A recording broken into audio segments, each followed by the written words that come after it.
मिरज तालुका हादरला पाटगावात रेकॉर्डवरील गुन्हेगाराचा धारदार शस्त्राने निर्घुण खून, पूर्ववैमनस्यातून हत्या झाल्याचा प्राथमिक अंदाज। मिरज ग्रामीण पोलिसांसह एलसीबीची पथके हल्लेखोरांच्या मागावर। सांगली जिल्ह्यातील खुनाचे सत्र थांबता थांबेना। मिरज तालुक्यातील सोनी पाटगाव येथे पोलिसांच्या रेकॉर्डवरील सराईत गुन्हेगाराचा धारदार शस्त्राने निर्घुणपणे खून करण्यात आल्याने खळबळ उडाली आहे। ज्ञानेश्वर उर्फ माऊली रामदास पाटील वय 32 वर्ष असे खून झालेल्या तरुणाचे नाव आहे। शनिवारी रात्रीच्या सुमारास सोनी पाटगाव परिसरात ही धक्कादायक घटना घडली।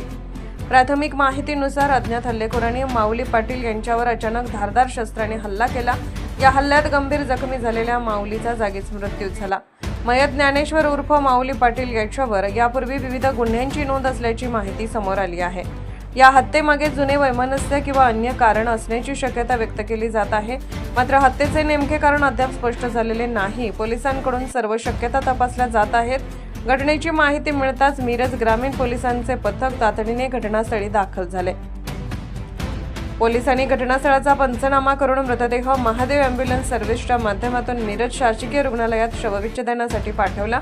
या प्रकरणाचा तपास सुरू असून मिरज ग्रामीण पोलीस आणि स्थानिक गुन्हे शाखेची पथके अज्ञात हल्लेखोराच्या मागावर रवाना करण्यात आली आहेत। सांगली शहर, मिरज आणि जिल्ह्यात अलीकडच्या काळात घडणाऱ्या हत्येच्या घटनांच्या पार्श्वभूमीवर पाटगावातील या घटनेने परिसरात मोठी खळबळ उडाली आहे। हल्लेखोर कोण, हत्या नेमकी कोणत्या कारणातून झाली, पूर्ववैमनस्य की आणखी काही कारण, या सर्व प्रश्नांची उत्तरे आता पोलिसांच्या तपासातून समोर येणार आहेत।